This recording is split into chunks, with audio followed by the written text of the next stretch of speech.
As a wedding photographer for the past 10 years, I've had so much trouble growing my wedding photography business. But today, you don't have to worry about these problems because you're no longer just going to send your packages to your clients whenever they ask what your package is. That's not the way that you get clients. You go ahead and X that out right now. Don't send packages when clients ask you that. That's the worst thing you could do.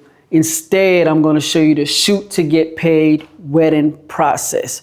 So without further ado, I'm going to dive into it. The first thing when you want to get clients, the main thing is you have to fish for them.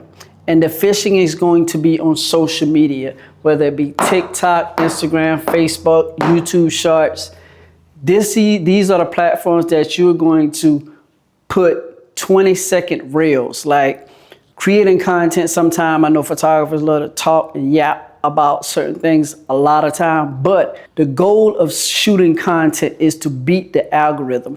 So if you want to check out my Frozen Time wedding photos page on Instagram, I've beat the algorithm on there. TikTok, yeah, I beat the algorithm. But what I've mastered to get my reels under 20 seconds.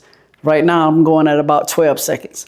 But you want to get straight to the point, give your clients, like the brides, give them tips for their wedding day. You see what I'm saying? Once you give them tips for their wedding day, one tip, and go on to the next video every single day. And I say do that for at least 100 days straight.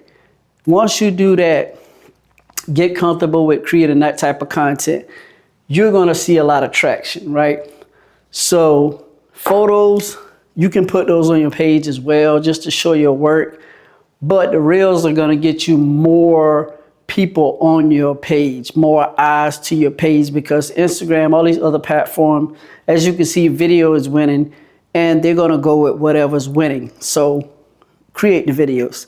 So after you get comfortable and get out of your head like, yo, just create the videos, you want to get this process next, right? You want to download Honeybook. You want to get the app Honeybook, my bad. You want to get the app Honeybook, right? With the app Honeybook, they have invoices, contact forms. And the contact forms are going to lead, like all these people on these social media platforms, you want them to fill out a contact form. So that's your goal next. Put out the content, they fill out the contact form. Now, the contact form is going to be through Honeybook, so you're going to have their email address. So once you have their email address, you can email them until they die. Like I like to say, once you get people's email address, you win because you got them off of social media. See, if you don't have a process to get people off of social media, you're going to just posting videos for no apparent reason. So the goal of creating content is to get their email so that you can email them at any time. Like say for instance, like you create a reel on social media, copy that link off of Instagram and put it into an email to make sure that they see it. You see what I'm saying? With the email address, you're going to be able to do a lot of things with that email address. Let's just say it's a slow season and you running a special. Like go ahead and shoot that email out to your email list. Let them know that you have a special. They maybe want to book you off of that special. So having an email address is really important. And with like people that are window shopping for prices and you're showing them a special, but you don't have to promote your special online because you're promoting that with the people on your email list. You see what I'm saying? You don't really have to let everybody know you're running a special. You just let the people know on your email list, and you may get 1 or 2 bookings from just off your email list. So yeah, make sure you get your contact form, your invoices, your contracts. Get that on. Once you, the good thing about Honeybook, once you put your contract, invoices, packages, whatever your photography business runs off of, it's going to stay on Honeybook. So it's not like you're going to have to upload another contract. Once you put it there at one time, it's good, unless you have to edit it for some apparent reason. And also clients sign their contract and you sign the contract, so you both get a copy. So make sure you download Honeybook.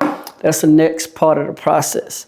So once you create the reels, contact form, invoices, contracts, those two go out at the same time, and then they book. But you don't want to, like when they fill out the contact form, right? You want to book a Zoom call. Like, that's why I want you to get comfortable with camera, because the Zoom calls, you have a higher percentage of closing a client on a Zoom call because they're physically there and y'all are looking at each other. And you can tell when people kind of like playing with your time through a Zoom call, like versus a call. So make sure that you can do Google Meet or on a Zoom to make sure that you have a platform for where you can talk to your clients when it's time for you to get that call. So yeah, once you connect that, so you create the real contact form, send them an email out letting them know you got the Zoom call set up. So whatever time y'all set up, do the Zoom call, have a questionnaire. I do have a questionnaire myself that I ask the clients. Let me know in the comments if you want that questionnaire. But yeah, I do have a questionnaire where I ask the clients a lot of questions about their wedding day, and then we talk about the pricing. Don't talk about the pricing when you first get on the call. Talk about the pricing at the end of the call, because the only question they're going to want to ask you is what are your prices and your packages. But that's not the way things work. So you want to make sure that you give them the process of how your clients, of how your wedding photography business works. So you ask them all the questions about their wedding day. Once they get comfortable telling you everything about their wedding day, it also helps you to understand what you're supposed to do that day and what photos the clients really want versus like when I first started doing photography, I used to think what I wanted to shoot. No, it's really what they want me to shoot, because sometimes brides don't like certain photos, but if we don't have that conversation, I don't know. So yeah, make sure that you get on a Zoom call, let them vent, because by the time you get to the end of the call, they're gonna realize like whatever price you show them, now they understand the value versus you just showing them the price at the beginning of the call. You see what I'm saying? Once they don't understand, okay, because my questionnaire, I have like 10, 12, 13 questions, something like that. So that's about a 30 to 45 minute call. So by the time they get to the pricing, whether your pricing is $3,000, $5,000, they're gonna be like, oh, okay, I understand why the price is like that, because we don't went over everything that he or she is going to capture on my wedding day. So once you do that, you're closing clients. And then you just have to worry about traffic. So just keep putting out these reels, because this process does not change. That process do not change. Once you done went through that process a few times, you're gonna be able to master it. It's gonna be doing the same thing over and over each call. And just remember when you close a client on a certain call, what you actually do, and just do that on every call. You see what I'm saying? Once you done figured out one call that closed that client for that price you asking, that's the blueprint you want to stick to. So that's why I recommend Zoom, because Zoom record it. So if you close a client, you can go back on that Zoom and look at that Zoom all the way through and see what actually works to close a client. You see what I'm saying? So yeah, once you done master this process, you just continue to traffic, reels, putting out the short reels, putting out the short reels, putting out the reels, because it becomes a number game. You see what I'm saying? Once, like say for instance, 10 people fill out your contact form. 10 people are not going to book you. All those are not going to be 10 people that are willing to pay your price, which is cool, but it may be 1 out of that 10.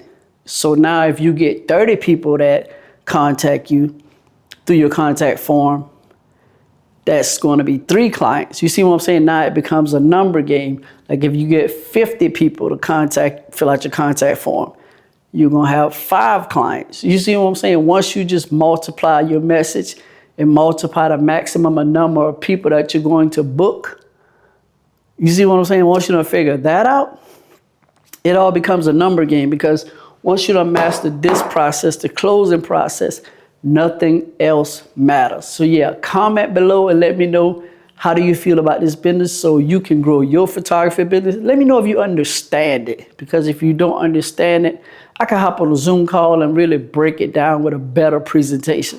But in the meantime, your boy out. Chew.